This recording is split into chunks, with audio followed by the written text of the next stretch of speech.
آخر اس دل کی صفائی کیسے کی جائے؟ کون سا صابن، کون سا سرف، کون سا پانی لے کر کے اس دل کو دھوئیں تو صاف ہوگا؟ دل کا علاج کرانا، دل کا علاج سے مراد کسی کارڈیالوجی کے پاس جا کر کے نہیں، وہ تو خون کی نالیوں کو تو صحیح کر لے گا، لیکن دل کے اندر جو گناہوں کا میل ہے اس کو کوئی کارڈیالوجی صحیح نہیں کرتا، اس کو ڈاکٹرز نہیں صحیح کریں گے۔ اور یہ بیماری نہ تمہیں ایکس رے میں بھی نظر نہیں آئے گی، ہاں اس کی نشانیاں بزرگوں نے بیان کی ہیں، تم خود پرکھ سکتے ہو۔ اگر قرآن پڑھنے میں دل نہیں لگتا ہے تو سمجھ لو کہ دل کالا ہو رہا ہے، مسجد میں زیادہ دیر بیٹھنے میں دل نہیں لگتا ہے تو سمجھ لو کہ دل کالا ہو چکا ہے، اللہ کی راہ میں خیرات کرنے سے دل ہاتھ نہیں اٹھتا تو سمجھ لو کہ دل پورا کالا ہو چکا ہے۔ ایسی نشانیاں بہت ساری ہیں۔ آیات قرآنیاں پڑھی جا رہی ہیں، سننے کا شوق نہیں، لیکن وہی گانے گھنٹوں سنتا ہے، یہ دل کے کالے ہونے کی علامات۔ تھوڑی دیر اپنے والدین کو دیکھ نہیں سکتا، لیکن گھنٹوں غیر محرم عورتوں کو دیکھنے کا شوق ہے۔ کلام پاک کو تھوڑی دیر کے لیے نظر بھر کر کے دیکھنا نہیں چاہتا، لیکن موبائل میں گھنٹوں بیٹھا رہتا ہے۔ یہ تمام چیزیں دل کے سیاہی کی علامات ہیں میرے عزیز۔ اگر علاج نہیں کیا تو یہ پتھر ہو جائے گا، یہ پتھر ہو جائے گا، اور پھر اس کا علاج بھی نہیں ہو پاتا۔ اسی طرح مرے دل کے ساتھ دنیا سے وہ چلا بھی جاتا ہے۔ آخر اس دل کی صفائی کیسے کی جائے؟ کون سا صابن، کون سا سرف، کون سا پانی لے کر کے اس دل کو دھوئیں تو صاف ہوگا؟ نہیں میرے عزیزو، یہ دل صرف اور صرف اللہ کے ذکر سے پاک ہوتا ہے۔ قرآن نے کہہ دیا الا بذکر اللہ تطمئن القلوب، تو اس دل کی صفائی جو ہے اللہ کے ذکر سے ہے۔ اب ایک بڑی بات میں آپ کو بتاؤں، فقہ کا ایک قاعدہ ہے، قانون ہے، شریعت کا ایک مسئلہ ہے۔ زمین پر اگر نجاست پڑ گئی، کیسے پاک کریں گے آپ؟ کھلی زمین تھی، گوبر پڑا ہوا ہے، پاک کرنے کا طریقہ، ہر چیز کو پاک کرنے کا طریقہ الگ الگ ہے۔ مسائل آپ پڑھیں گے تو سمجھ میں آئے گا۔ کپڑے پر لگے تو دھونا ہے، بدن پر لگے تو دھونا ہے، برتن پہ لگے تو دھونا ہے، الگ الگ طریقے ہیں سب نجاستوں کو پاک کرنے کا۔ کپڑے پر اگر نجاست لگی ہے تو 3 مرتبہ دھونا ہے آپ کو۔ کوئی غلیظ نجاست لگ گئی تو، نجاست کی بھی 2 قسمیں ہیں، خفیف اور غلیظ۔ غلیظ کا مطلب جیسے پیشاب، پاخانے وغیرہ، خفیف کا مطلب حلال پرندوں کی بیٹ وغیرہ۔ تو یہ نجاست کو دھونے کے الگ الگ طریقے ہیں، لیکن ان میں سے اگر کہیں زمین پر نجاست لگی تو اسے کیسے دھوئیں گے آپ؟ کھلی زمین، میدان ہے باہر، اور نجاست گر گئی ہے، اس کے پاک کرنے کے 2 طریقے بزرگوں نے لکھے ہیں، فقہاء کرام نے لکھے ہیں۔ پہلا طریقہ یہ ہے کہ بارش اتنی آ جائے کہ وہ نجاست بہہ جائے، بارش اتنی آ جائے، توجہ ہے نا، زمین کے پاک ہونے کے 2 طریقے ہیں۔ بارش اتنی آ جائے کہ نجاست وہ بہہ کے چلی جائے۔ دوسرا طریقہ ہے یا تو دھوپ اتنی زیادہ پڑ جائے کہ وہ نجاست سوکھ کر کے ختم ہو جائے، وہ زمین پاک ہو گئی۔ یا تو بارش سے زمین پاک ہوگی یا تو دھوپ سے زمین پاک ہوگی۔ یہ 2 قاعدے ہیں شریعت کے۔ نجاست یا تو بہہ کے چلی جائے یا سوکھ کر کے چلی جائے، سوکھ کر کے جب ختم ہو گئی تو زمین پاک ہو گئی۔ اب آئیے میں یہ بات کیوں بتا رہا ہوں آپ کو۔ مشہور صوفیہ اکرام نے فرمایا، اے بندے، اسی طرح تیرے دل کی جو زمین ہے اس پہ اگر گناہوں کی نجاست لگ جائے تو اسے بھی دھونے کے 2 طریقے ہیں، اسے پاک کرنے کے 2 طریقے ہیں۔ جس طرح زمین بارش کے برسنے سے پاک ہو جاتی ہے، اسی طرح تیرے دل کی زمین اللہ کے ذکر سے پاک ہوگی۔ اللہ کا ذکر برسات ہے، یہ بارش ہے، قرآن کی تلاوت بارش ہے۔ جیسے ہی بندہ ذکر کرنے لگتا ہے اس کے قلب پر اللہ کے انوار برسنا شروع ہو جاتے ہیں، وہ نجاست بہہ کے چلی جائے گی۔ اور دوسری، وہ آج کے زمانے میں مشکل ہے، اگر دل کی زمین نجاست سے ملوث ہو گئی ہے، ناپاک ہو گئی ہے، ایک طریقہ میں نے زمین کا بتایا بارش کا، دوسرا طریقہ ہے دھوپ کا۔ دل کی نجاست کو دھونے کے لیے ایک ذکر الہی کی برسات یا تو پھر شیخ کامل کی نگاہوں کی گرمی سے، شیخ کامل کے نگاہوں کی گرمی سے نجاست پاک ہو سکتی ہے۔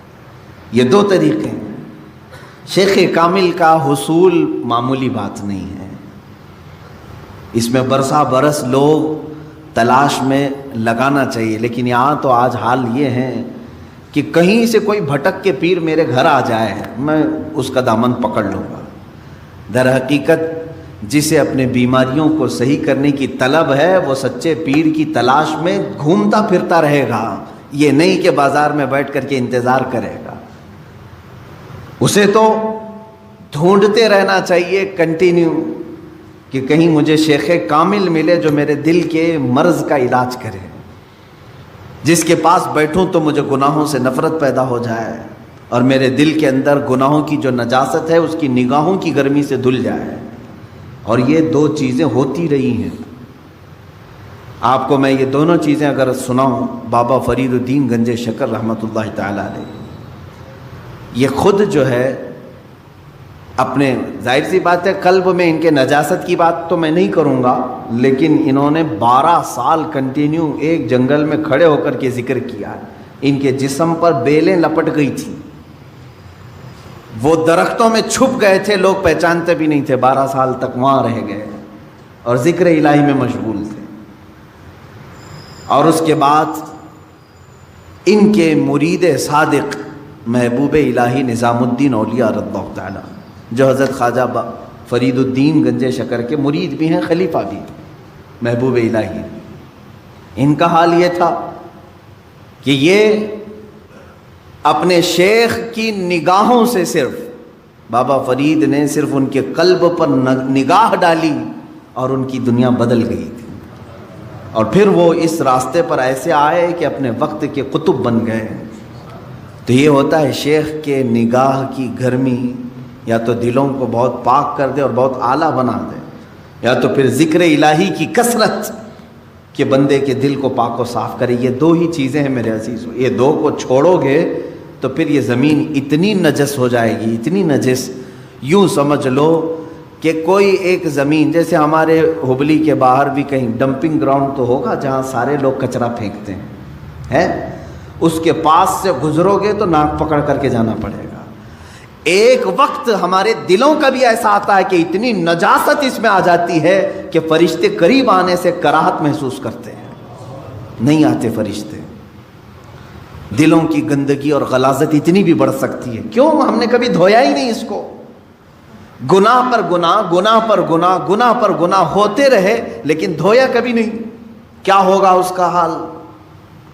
آپ ان لوگوں کو دیکھتے ہوں گے جو سادھو وغیرہ جن کے جٹ ہوتے ہیں بال، کبھی نہیں نہاتے بیچارے، نہیں نہانے کی وجہ سے بال پورے جمع ہو جاتے، ہوتا ہے، ایک دوسرے سے بال چپک کر کے مل جاتے ہیں اور پھر اتنی غلاظت اس کے اندر ہوتی ہوئی، واللہ اعلم وہ کون سے طریقے پر چلتے ہیں، کون سا دین ہے مجھے نہیں معلوم، لیکن کنٹینیو اگر آدمی پانی بھی نہ لگائے بالوں کو تو یہ جم جاتے ہیں، ایک دوسرے سے مل جاتے ہیں اور پھر جٹ بن جاتے ہیں، کھول بھی نہیں سکو گے، زندگی بھر کاٹ کے ختم کرنا پڑے گا۔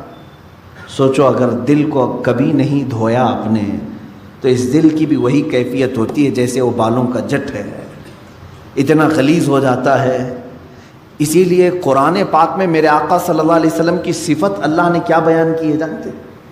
وہ رسول تمہارے درمیان آ رہا ہے، دیکھیں 3 جگہ پر آیت آئی ہے، یہ 3 جگہ پر، تینوں جگہ پر اللہ نے یہی بیان فرمایا، وہ رسول تمہارے درمیان آ رہا ہے، یعلمہم الکتاب والحکمت ویزکیہم، تمہیں کتاب اور حکمت کی تعلیم دے گا اور تمہارے دلوں کو خوب پاک کرے گا۔ حضور کی سب سے بڑی صفت اللہ نے 3 جگہ قرآن میں کیا بیان کی؟ تمہارے دلوں کو صاف کرے گا۔ دلوں کو صاف کرنا یہ میرے آقا صلی اللہ تعالی علیہ وسلم کا طرہ امتیاز رہا ہے۔ وہ ایسے طبیب حاذق تھے کہ جس کے متعلق شاعر نے سچ کہا، ایک عرب نے آدمی کا بول بالا کر دیا، خاک کے ذروں کو ہمدوش ثریا کر دیا، خود نہ تھے جو راہ پر اوروں کے ہادی بن گئے، کیا نظر تھی جس نے مردوں کو مسیحا کر دیا۔ رسول کریم صلی اللہ تعالیٰ علیہ وسلم نے اپنی نگاہ نبوت سے کتنوں کو ان کے دلوں کو پاک کیا ہے۔ کئی ایسے لوگ حضور پاک صلی اللہ علیہ وسلم کی بارگاہ میں حاضر ہوئے جن کے پچھلے زمانے کو ہم آج ذکر نہیں کر سکتے۔ عزیزان گرامی، مجھے آج اس بات کا شدید احساس ہے کہ ہم اپنی روایات بھول گئے۔ ماضی کی جتنی بھی ہمارے روایات تھے ہم بھول گئے۔ خاص طور پر ہندوستانی مسلمانوں کو تو ایسا نہیں ہونا چاہیے جو آج ہم چل رہے ہیں۔ کیوں جانتے ہیں آپ؟ ہندوستان میں جو اسلام آیا ہے یہ صوفیہ اکرام سے آیا ہے۔ صوفیہ اکرام کا اس میں بڑا کردار رہا ہے۔ دیکھیں کئی جگہ پر تبلیغ اسلام الگ الگ انداز سے پہنچی ہے۔ میں مانتا ہوں کہ اسلام ہندوستان میں صحابہ کے دور میں ہی آ چکا تھا، حضور اکرم صلی اللہ تعالیٰ علیہ وسلم کی حیات ظاہری میں ہی آ چکا تھا، لیکن اتنا پھیلا نہیں تھا، چند جگہوں پر تھا۔ لیکن کثرت سے جو پھیلا ہے وہ صوفیہ اکرام کے ذریعے سے۔ سلطان الہند سرکار غریب نواز رضی اللہ تعالیٰ، خواجہ قطب الدین بختیار کاکی رضی اللہ تعالیٰ، محبوب الہی نظام الدین اولیاء ہے، حضرت خواجہ علاء الدین صابر کلیری رحمۃ اللہ تعالیٰ، مخدومان ماررا، مخدومان کچوچھا، مخدوم علاء الدین پنڈوی، مخدوم جہانگیر اشرف سمنانی رضی اللہ تعالیٰ عنہم اجمعین، مخدوم جہانیہ جہاں گشت حضرت شاہ عالم قطب عالم، یہ وہ اولیاء کاملین ہیں جو تصوف کے راستے سے اسلام ہندوستان میں لائے۔ اب یہاں ان کا طریقہ کار کیا ہوتا تھا جانتے ہیں آپ؟ دیکھیں ہم بہت چینج ہو چکے آج۔ ہم جو ہے صرف چھلکوں پر رہ گئے اور مغز کو چھوڑ دیا ہم نے۔ چھلکے ہمارے پاس رہ گئے اور مغز کو چھوڑ دیا۔ ہم آج جلسے اور تقریروں میں ہیں، لیکن یہ تقریریں کس لیے ہوتی تھی جانتے ہیں آپ؟ ایک بھولے بھٹکے بندے کو قریب کر کے سمجھا کر کے اس کو ذکر الہی کی طرف لانے کے لیے تقریر ہوتی تھی۔ ابھی جیسے اس سنت پر ادا کرنے کے لیے میں کھڑا ہوں، ابھی ہمارے ذکر کی مجلس ہونا ہے، میں اس ذکر کی مجلس کے تک آپ کو پہنچانے کے لیے بیان کر رہا ہوں۔ تو صوفیہ اکرام کے جو بیانات ہوتے تھے اسی لیے ہوتے تھے۔ اب بیانات رہ گئے، ذکر ختم ہو گیا، تصوف کی روح تھی وہ غائب کر دیا۔ خانقاہیں ہیں آج بھی، خانقاہوں میں سے یہ سارے ریت رواج ختم کر دیے گئے، کیونکہ بہت سارے خانقاہ اللہ ماشاءاللہ سب کی بات نہیں کرتا ہوں، اب خامخواہ ہو گئے ہیں، پیر پیر بنے ہوئے ہیں، منگل بنے ہوئے ہیں۔ وہاں پر صرف پیروں کا حال یہ ہے دیکھا، پھر آپ یہ سوچتے ہوں گے کہ پیروں کا ٹاپک پھر شروع ہوا، اس لیے کہ نقصان بھی انہی سے ہو رہا ہے۔ جتنا فائدہ مشائخ اور پیران اعظام سے دین کو ہوا ہے اتنا نقصان بھی ان سے ہوتا ہے۔ اس کے لیے مجھے بتانا ضروری ہے، اگر ایک ڈاکٹر کسی مریض کا علاج کرتا ہے اور دوسرا ڈاکٹر مریض کو موت کے گھاٹ اتارتا ہے تو مجھے بولنا ضروری ہے کہ یہ ڈاکٹر موت کا کنواں بن جائے گا، یہ ڈاکٹر تیری صحت کا طبیب ہے۔ اسی طرح سے میں اس ٹاپک پر گفتگو کرتا ہوں میرے عزیزو، ورنہ مجھے پرسنلی کسی بھی پیر سے اس طرح کی الرجی نہیں ہے کہ میں اس کو بار بار یہاں پر لاؤں۔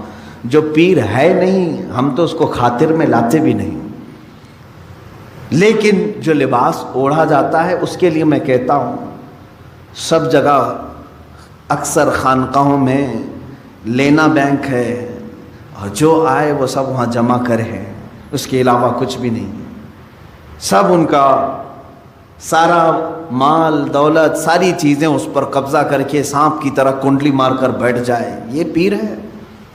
آؤ میں تمہیں بتاؤں، مارہرہ مطہرہ میں اعلیٰ حضرت جہاں سے بیعت ہوئے تھے 12 سال تک مجاہدہ کراتے تھے، خانقاہ میں رکھ کر کے تب خلافت دیتے تھے۔ 10 سال 11 سال 12 سال، اور الگ الگ انداز کے ذکر کرائے جاتے تھے، ان کو پیاسا رکھا جاتا تھا، بھوکا رکھا جاتا، اور اگر کوئی یہ برداشت نہ کرے تو اسے کہتے تھے خدا حافظ آپ جائیے، اس راستے کے آپ مسافر نہیں۔ سید آل رسول مارروی رحمۃ اللہ تعالیٰ علیہ جو اعلیٰ حضرت کے پیر و مرشد ہیں، ان کے پاس ایک صاحب آئے، انہوں نے کہا کہ حضور آپ کی خلافت چاہیے ہم کو، اور تصوف کے سلوک کے راستے پر میں چلنا چاہتا ہوں۔ کہا آپ آج ہی تو آئے ہیں، مہمان ہیں، آپ آج رہیے، کل بات کریں گے۔ ان کو گھر پر ٹھہرائے، خانقاہ میں کمرے بنے ہوتے تھے، خادم سے کہا کہ مچھلی بھون کر کے اچھی طرح سے فرائی کر کے ان کو پیش کرنا، خوب مچھلی کھلاؤ، باقی کچھ بھی مت کھلاؤ، آج یہ ہمارے مہمان ہیں۔ خادم سے کہا لیکن پانی مت دینا۔ اس نے مچھلی خوب کھلایا، پانی کا ایک گلاس بھی نہیں دیا۔ پیر و مرشد نے کہا تھا مچھلی کھلا کر کے کمرے کا دروازہ باہر سے لاک کر دینا اور تم چلے جاؤ۔ رات کو مچھلی کھلایا انہوں نے، پیٹ بھر کر مولانا صاحب نے مچھلی کھائی اور پانی نہیں ملا۔ وہ چیختے رہے، چلاتے رہے۔ مچھلی جب پیٹ میں جاتی ہے تب بھی پانی مانگتی ہے، بہت تیز پیاس لگتی ہے، کیونکہ وہ پانی میں رہنے والی چیز ہے۔ جب پیٹ میں جاتی ہے تو تب بھی اسے پانی کی ضرورت ہے۔ وہ تڑپنے لگے، پکارا پکارا پکارا، کوئی نہیں آیا۔ چلانے بھی لگے، یہ کون سی مہمان نوازی ہے، یہ کیا کر رہے ہیں؟ وہ بیچارے رات بھر اسی طرح پیاس کی شدت میں تڑپتے رہے۔ صبح ہو گئی، پارا گرم تھا۔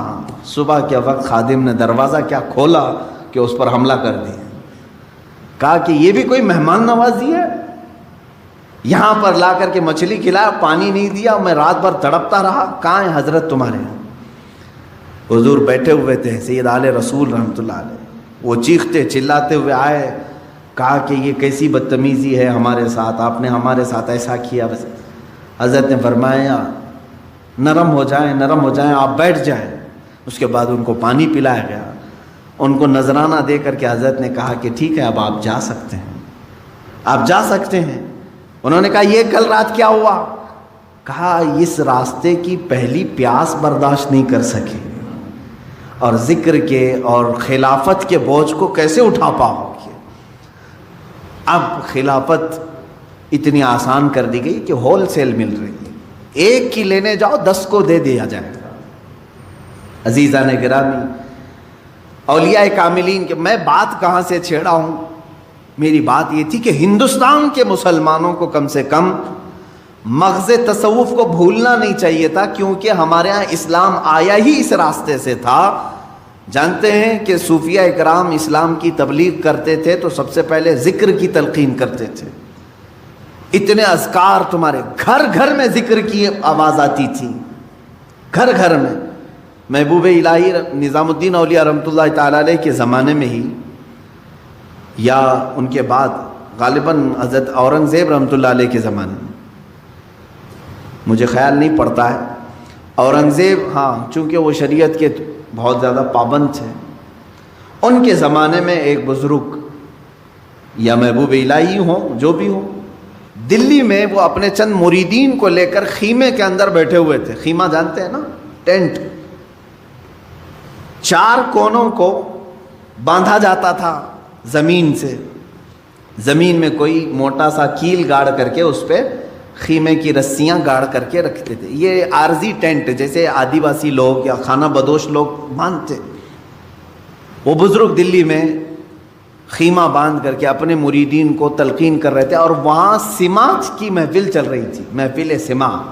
محفل سماع کا مطلب یہاں بہت سارے لوگ دھوکے میں آ جاتے ہیں، ڈانس کرنے کو، رقص کرنے کو سمجھتے ہیں محفل سماع۔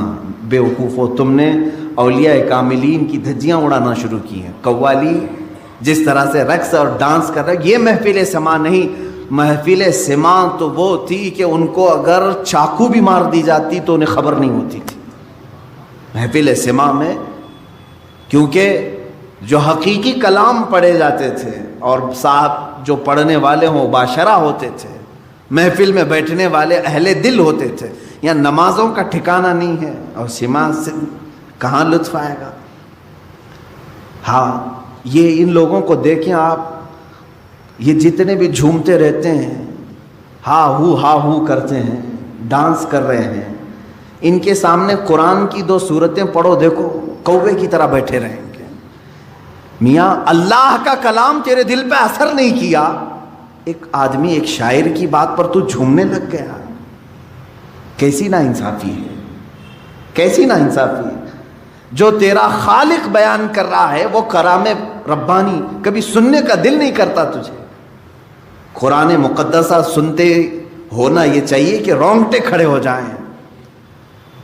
ہاں یہ اور بات ہے کہ ہمیں اشعار اردو کے سمجھ میں آتے ہیں تو ٹھیک ہے ہم جھومتے ہیں، لیکن یہ اس کو جو سما کہا جا رہا ہے وہ غلط ہے. سما کیا تھا وہ میں آپ کو بتاؤں. اصلی سما دلی کے وہ بزرگ اپنے مریدین کے ساتھ بیٹھے ہوئے ہیں, سما میں مشغول تھے. سما ایک طرح کا ذکر الہی ہے, اللہ کی حمد بیان کی جاتی تھی اشعار میں. بادشاہ وقت کا ایک نگران تھا, وہ بڑے عالم دین تھے. انہوں نے کہا تھا کہ کوئی بھی اس طرح کے حرکتیں نہیں ہونی چاہیے, کہیں پر بھی طبلے بج رہے ہوں, باجے بج رہے ہوں, یہ سب ان کے ہاں الاؤڈ نہیں تھا. اس زمانے میں جو بادشاہ تھے وہ شریعت کے بہت پابند تھے. تو ان کے نگراں نے پولیس کو حکم دے دیا کہ دیکھو اس میں ایک فقیر بیٹھا ہے, 10-12 مریدین ہیں, یہاں سما چل رہا ہے, اس کیا کریں. انہوں نے حکم دیا کہ چاروں رسیاں کاٹ دو, خیمہ ان کے اوپر گر جائے. لکڑیوں کا خیمہ ہوتا تھا. پولیس گئی, ان کی چاروں خیمے کے جو رسیاں تھیں سب کو کاٹ دیا. چاروں رسیوں کو کاٹا, وہ خیمہ جو ہے اسی طرح سے ہوا میں معلق رہا, ان کے اوپر کسی کے اوپر بھی نہیں گرا, کسی پر نہیں گرا. تب اس نگراں نے بادشاہ کے جو نگراں تھے انہوں نے کہا چھوڑ دو اس جماعت کو, یہ حقیقی سما میں مشغول ہے, یہ حقیقی ذکر میں مشغول ہے.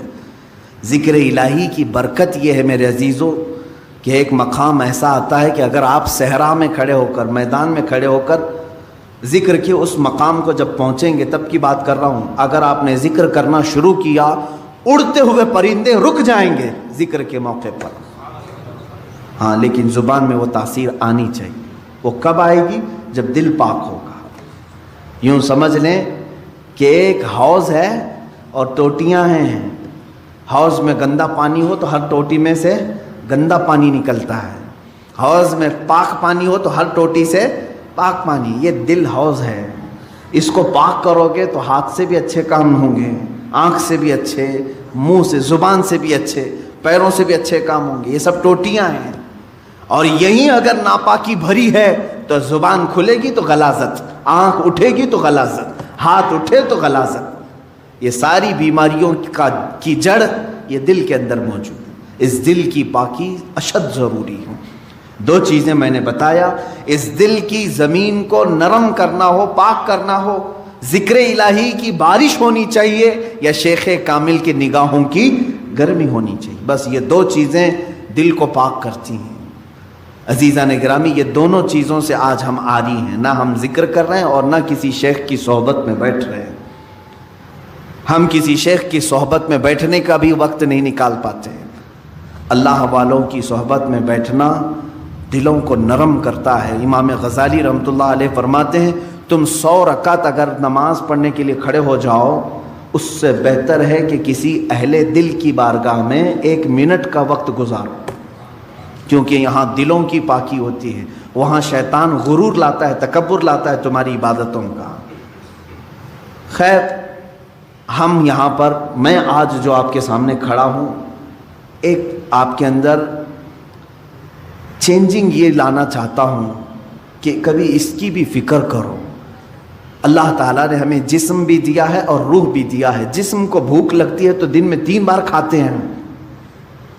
صبح ناشتہ کر رہے ہیں, دوپہر میں کھا رہے ہیں, رات میں کھا رہے ہیں. ان میں سے ایک کھانا چھوڑ دیں تو چکر آ کے گرنے لگ جاتے ہیں. یا کچھ لوگ برداشت کرتے ہوں گے, 2-3 ٹائم کا کھانا چھوڑ دو, پھر دوسرے دن دیکھو کیا حالت ہوتی ہے. آنکھیں باہر آنے لگتی ہیں, ہاتھ پیر جھومنے لگ جاتے ہیں, کھڑا ہونا مشکل ہو جاتا ہے. تمہیں معلوم ہے کہ جسم کو ایک دن میں بھوکا رکھوں تو یہ اتنی کمزوری آتی ہے. اس روح کو کئی سالوں سے بھوکا رکھے ہو, پھر اس روح کا مقام کہاں ہوگا آج؟ روح کی طاقت حاصل کرنے کے لیے جانتے ہیں ہم سے زیادہ محنت ہندوؤں کے پنڈت کرتے ہیں جو تپسیا کرتے ہیں. ان کو جا کے پوچھو یہ جو تپسیا کرتے ہیں کیا ہے؟ آتما کی شکتی کے لیے. وہ یہی جملہ کہیں گے, آتما کی شکتی حاصل کرنا ہے. یہ اور بات ہے کہ وہ بے دین ہیں, باطل طریقے سے وہ آتما کی شکتی حاصل کر رہے ہیں, لیکن روح کی طاقت کے لیے دنیا کوشش کر رہی ہے. تمہیں تو میرے آقا صلی اللہ تعالیٰ علیہ وسلم نے پورے طریقے بتائے ہیں. تمہاری روح پاورفل کیسے ہوگی, طاقتور کیسے ہوگی. آپ نے کبھی محسوس کیا؟ اب میں آپ سے ایک بات یہ پوچھتا ہوں, ایک بھاری بھرکم, ظاہر سی بات یہ ڈیسک ابھی 2-3 لوگ مل کر کے اٹھاتے ہیں, ایک آدمی کو اٹھانا ہو تو وہ طاقتور ہونا چاہیے، طاقتور آدمی یہ اٹھائے گا۔ ایک یہ چھوٹا سا ڈیسک ہے، میں اس سے بڑی چیز کی بات کروں، ایک ایسا تخت ہے کہ 80 گز لمبا ہے، 40 گز چوڑا ہے، اتنا ہی موٹا ہے، اور اس پہ سونے چاندی جواہرات جڑے ہوئے ہیں، اور اس تخت کو اس زمانے کے 80 لوگ مل کر کے نہیں اٹھا سکتے تھے۔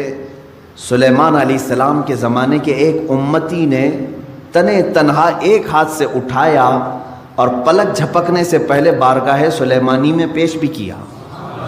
یہ واقعہ کہیں اور کا نہیں، قرآن کا ہے، 19ویں پارے میں موجود ہے۔ ایک ان کی بات۔ دوسری چیز، امت مصطفیٰ صلی اللہ تعالیٰ علیہ وسلم کے ولی کامل سلطان الاولیاء غوث اعظم عبد القادر جیلانی قدس اللہ سرہ الشریف آپ کی بارگاہ میں چلیں، آپ کا حال یہ ہے کہ آپ ایک جگہ بغداد میں بیٹھے ہوئے ہیں، بغداد پاک میں بیٹھے ہوئے ہیں، کسی مرید نے آ کر کے کچھ چیزوں کے ظاہر کرنے کا عندیہ دیا، تو آپ نے بیٹھے ہوئے جگہ پر وضو کا برتن اپنے سامنے حاضر کر لیا، وہیں بیٹھے ہوئے تھے، کہیں گئے نہیں۔ اس کے علاوہ آپ کا یہ فرمان کہ اگر میں کسی مردے کو ٹھوکر مار دوں تو اللہ کے حکم سے وہ زندہ ہو جائے۔ اب ان کے پاس کون سی طاقت تھی؟ وہ آصف بن برخیہ سلیمان علیہ السلام کے امتی اتنا بھاری بھرکم تخت اٹھا کر کے لا رہے ہیں، کیسی باڈی ہوگی ان کی، کتنی طاقت ہوگی۔ یہاں شیخ عبد القادر جیلانی قدس اللہ سرہ شریف مردے کو ٹھوکر مارے تو وہ زندہ ہو جائے، کتنی طاقت ہے آپ کے اندر۔ طاقت کیسی تھی ان کی میں آپ کو بتاؤں۔ حلیہ اگر پڑھیں گے غوث پاک رضی اللہ تعالیٰ عنہ کا، نہایت ہی دبلے پتلے تھے غوث پاک، کثرت عبادت کی وجہ سے گردن کی ہڈیاں دکھتی تھیں۔ غوث پاک رضی اللہ تعالیٰ نحیف تھے، یعنی موٹا بدن نہیں تھا آپ کا، دبلا بدن۔ سرکار غوث پاک رضی اللہ تعالیٰ عنہ کبھی کبھار تو ایسا ہوتا کہ کثرت بھوک کی وجہ سے غش کھا کر گر جاتے تھے۔ یہ جسمانی طاقت کی بات کر رہا ہوں۔ تو پھر ایسے کمزوری ہے اگر جسم کے اندر، ایسا نحیف شخص ہے کوئی اور وہ اتنا بڑا کام کر کے دکھائے کہ ٹھوکر مارے تو مردہ زندہ ہو، یہ کون سی طاقت ہے؟ سمجھ میں آیا کہ میرے عزیزوں، ساری طاقتیں جسم کی نہیں ہوتی، کچھ طاقت روح کی بھی ہوتی ہے۔ ان اولیاء کاملین کے پاس جو طاقت و قوت تھی وہ روحانی پاور تھا، اس کو ان لوگوں نے اتنا بلند کر رکھا تھا کہ جسم کے طاقت کی کبھی انہیں ضرورت بھی نہیں پیش آتی۔ آج اس طاقت کی طرف آؤ، مہینے میں ایک مرتبہ، ہفتے میں ایک مرتبہ، بلکہ ہونا یہ چاہیے کہ جس طرح میرا مولا کنٹینیو ہمیں انعامات و اکرامات کی بارشیں فرما رہا ہے، روز ہم اس کا ذکر کریں۔ ذکر کے الگ الگ طریقے ہیں، ایک تو اجتماعی طور پر ہم یاد کرتے ہیں، ایک ہوتا ہے تنہائی میں بیٹھ کر کے آپ اسے یاد کریں۔ اللہ تبارک و تعالی ہر ذکر کو قبول کرے گا۔ رات کے وقت بستر پہ چلے گئے تو بغیر ذکر الہی کے نہ سوئیں۔ ذکر کا مطلب ضروری نہیں کہ 100 مرتبہ یہ چیز وہ چیز کرنا چاہیے۔ اللہ رب العزت کو جس حالت میں بھی یاد کرو گے اس کو ذکر الہی کہتے ہیں، ذکر الہی۔ اس کا اثر کیا ہوگا جانتے ہیں آپ؟ اس کا اثر یہ ہے، اللہ اکبر، آیت میں پڑھتا ہوں، اس کا مطلب آپ کو سمجھ میں آ جائے گا۔ اللہ نے فرمایا فَاذْكُرُونِي أَذْكُرْكُمْ وَاشْكُرُوا لِي وَلَا تَكْفُرُونَ، تم میرا ذکر کرو میں تمہیں یاد کروں گا، اور تم میرا شکر کرو، ناشکری نہ کرو۔ ایک ہی جملے پر توجہ دیں، اللہ نے کیا فرمایا؟ فَاذْكُرُونِي أَذْكُرْكُمْ۔ یہ دوسرے پارے کی آیت ہے، تم میرا ذکر کرو میں تمہیں یاد کروں گا۔ اللہ تو کیسے یاد کرے گا؟ بندوں کو کیسے یاد کرے گا؟ یہ سب سے بڑا پوائنٹ ہے، سب سے بڑا انعام ہے۔ اللہ جس بندے کو یاد رکھ لے پھر اس کا کچھ بھی نہیں ہونے والا ہے۔ اللہ جس بندے کو یاد کرے، کب وہ یاد رکھتا ہے، کب یاد کرتا ہے جانتے ہو؟ جب تم ذکر کرتے کرتے پوری عمر بتا گئے، جوان تھے تب بھی ذکر کرتے تھے، بڑھاپے میں بھی اللہ کا ذکر کرتے، اللہ اللہ اللہ کرتے رہے، لا الہ الا اللہ کرتے رہے، اسے یا حی یا قیوم بیٹھتے اٹھتے پکارتے رہے۔ ایک وقت ایسا آتا ہے کہ جب تم بستر پر چلے گئے اور تمہاری زبان بند ہو گئی، تمہاری زبان بند ہو گئی، اب تمہارے اندر بولنے کی طاقت نہیں، اب اس کے بعد تمہارے دل کو بولنے کا حکم دیتا ہے، یہی اللہ کی یاد ہے۔ جب تم چپ ہو جاؤ گے پھر اللہ تمہیں یاد کرے گا۔ اور پھر میں نے ایک بزرگ کے متعلق پڑھا، ان سے ان کے مرید نے پوچھا کہ اللہ ہمیں کیسے یاد کرے گا؟ انہوں نے کہا تو یہاں یاد کر، جب تجھے قبر میں رکھ کر کے سارے چھوڑ جائیں گے وہ تنہا تجھے یاد رکھے گا، جہاں تجھے ضرورت ہے وہ وہاں یاد کرے گا۔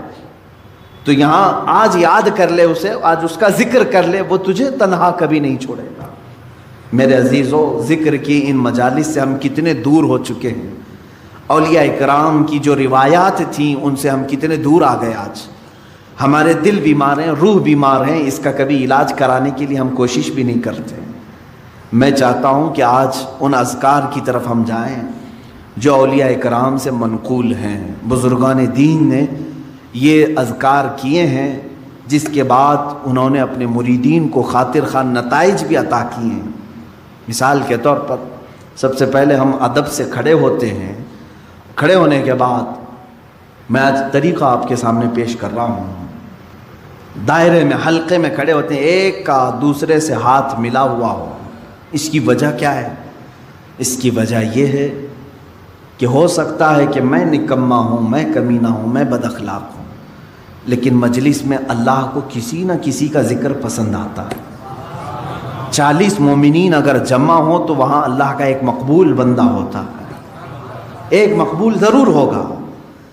جب ہمارے ہاتھ ایک دوسرے سے ملے ہوں، اس مقبول بندے کے اثر سے اللہ سب کے ذکر کو قبول کرے گا۔ جڑا ہوا ہے نا ایک دوسرے سے۔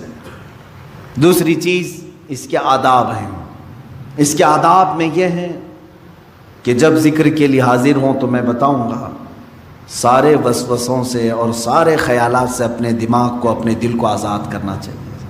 صرف تصور یہ ہونی چاہیے کہ میں اکیلا ہوں اور میرا مولا میرے سامنے ہے۔ جب میری پیشی ہوگی اللہ کی بارگاہ میں کیسے کھڑا رہوں گا، اللہ جب مجھ سے حساب کتاب لے رہا ہوگا میں کس طرح کھڑا ہوں، بس یہ تصور کر کے اس کی بارگاہ میں ذکر کے لیے کھڑا ہونا ہے۔ اس کے بعد دیکھو تمہارے جسم کے اندر جو کیفیت آئے گی وہ نہایت تبدیل کرنے والی کیفیت ہوگی۔ تمہارا دل خود بخود رونا شروع کرے گا جب تم اپنے دل کی طرف توجہ کرو گے۔ ایک بات یہ بھی یاد رکھیں، اللہ رب العزت کو یاد کرنے کے بعد بندے کی آنکھوں سے آنسو آنے چاہیے۔ کیوں؟ اس سے بھی پتہ چلتا ہے کہ زمین نرم ہے یا سخت ہے۔ روڈ پہ بارش ہو تو کوئی پودا نہیں اگتا، 10 سال بھی بارش ہو پودا نہیں اگتا۔ نرم زمین پر ایک دن بارش ہو دوسرے دن گھاس نکل آتی۔ کیوں؟ بارش کا کیا قصور ہے؟